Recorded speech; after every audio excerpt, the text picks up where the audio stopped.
Mais qu'en est-il sur la terre ferme? Il y a 460 millions d'années, les plaques tectoniques ont encore bougé. Un nouveau continent unique s'est formé, le Gondwana. La température ambiante avoisine les 30 degrés et le taux d'oxygène est proche de celui que nous connaissons aujourd'hui. Le sol devrait être recouvert de végétation et fourmillé de créatures. Mais hormis quelques algues, c'est une terre aride qui s'étire à perte de vue.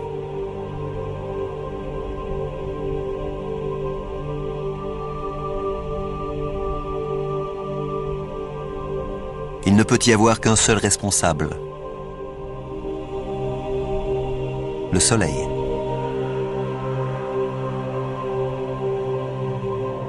Ses rayons meurtriers martèlent la surface. La vie complexe que nous avons observée dans l'océan n'a aucune chance de s'épanouir sur la terre ferme. Mais à une cinquantaine de kilomètres d'altitude, là où les rayons du soleil pénètrent dans l'atmosphère, un phénomène étrange est en train de se produire. Au contact du rayonnement solaire, l'oxygène se transforme en ozone, un gaz qui forme une couche autour du globe et absorbe les rayons mortels du soleil. Au cours des 120 millions d'années qui suivent, la couche d'ozone s'épaissit, protégeant davantage notre planète des rayons solaires.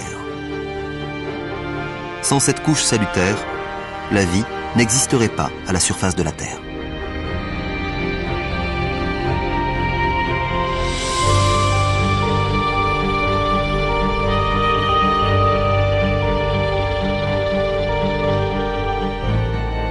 À l'abri du rayonnement solaire, la vie s'épanouit. Ces petites taches de mousse sont les premières plantes terrestres. Et elles libèrent encore plus d'oxygène. Le taux monte en flèche.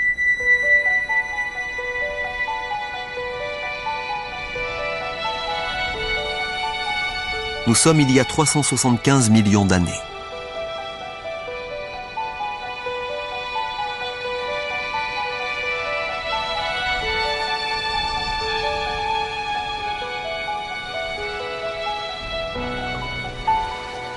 Quelque chose semble nager sous la surface de l'eau.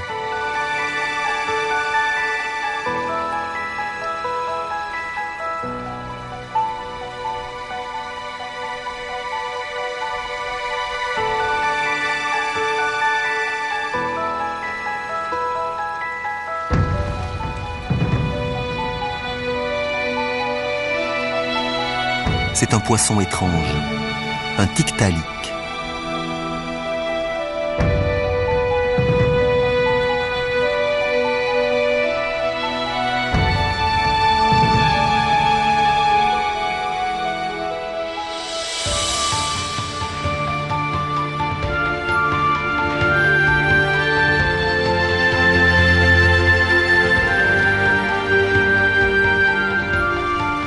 À la différence des poissons que nous connaissons, il dispose d'un cou mobile et utilise ses nageoires comme des membres.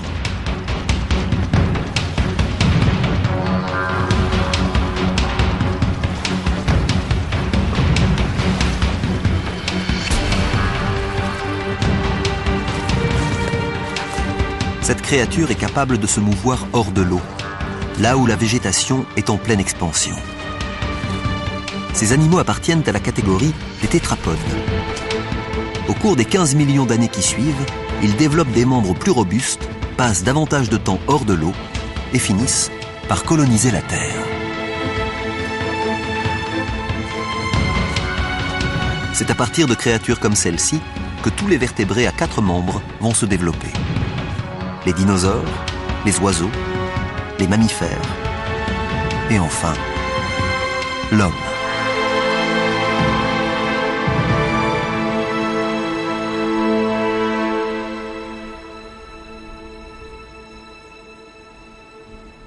Le sol est recouvert de mousse et de fougères à perte de vue. Certaines plantes font plus de 30 mètres de haut. Voici une graine, charriée par les vents.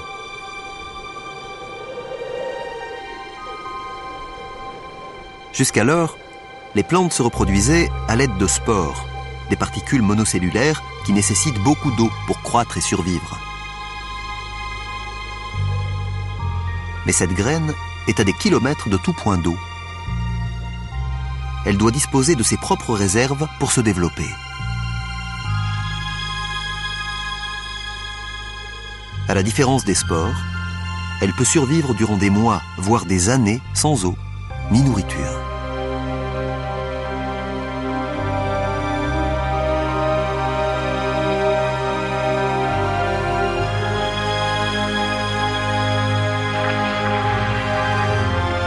Cette modeste graine répand la vie à travers le globe. Et tous ces arbres et ces plantes libèrent encore davantage d'oxygène.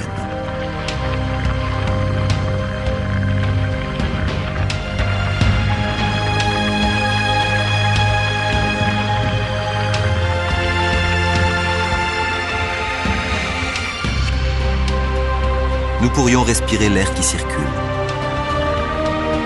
Nous pourrions vivre ici, maintenant.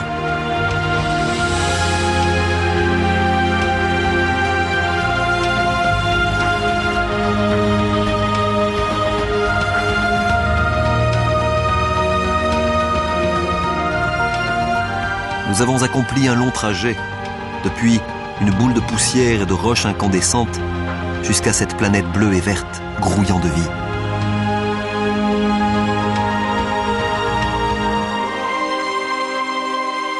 Il n'y a pas encore d'humains, mais il y a des poissons, des plantes et cette créature.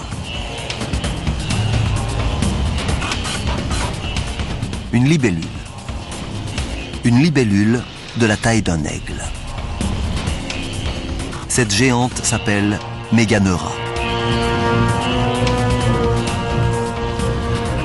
Au fil de l'évolution, ses membres se sont transformés en ailes, lui permettant d'étendre son territoire de chasse.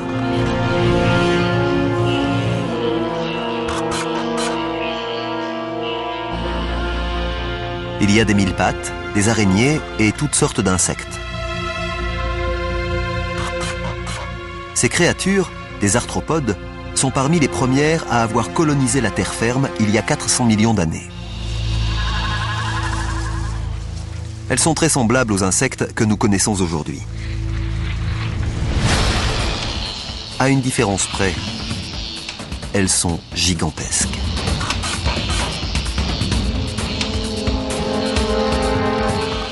Nous sommes tombés sur un monde perdu, peuplé de géants. Les mille-pattes mesurent 2 mètres et les scorpions ont la taille de loups. La forte teneur en oxygène de l'atmosphère rend leur système respiratoire plus efficace, permettant aux insectes d'atteindre des dimensions bien plus importantes qu'aujourd'hui. Ce reptile primitif est un Hylonomus. Les créatures que nous avons vues jusqu'à présent pondaient leurs œufs en milieu aquatique. Mais ces œufs contiennent toute l'eau et les substances nutritives nécessaires au développement de l'Hylonomus. Les embryons grandissent dans une cavité remplie de liquide.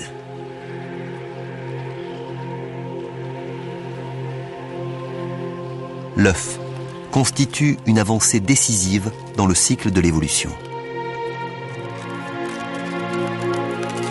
Désormais, les animaux peuvent quitter leur environnement aquatique pour conquérir la terre.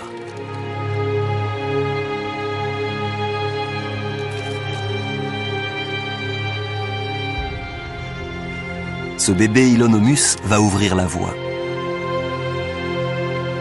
C'est une nouvelle forme d'espèce, un reptile.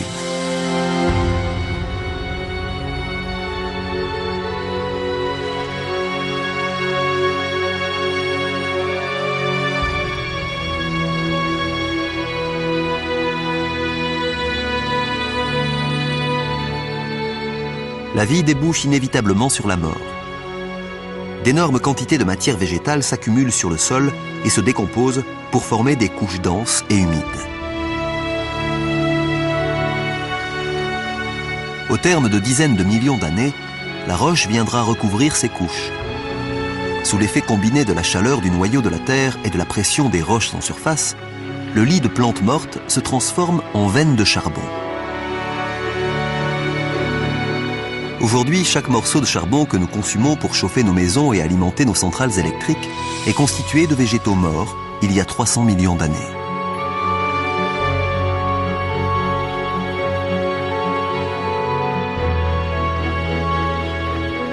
Au cœur de la matière en décomposition, à l'abri des regards, la vie se réveille.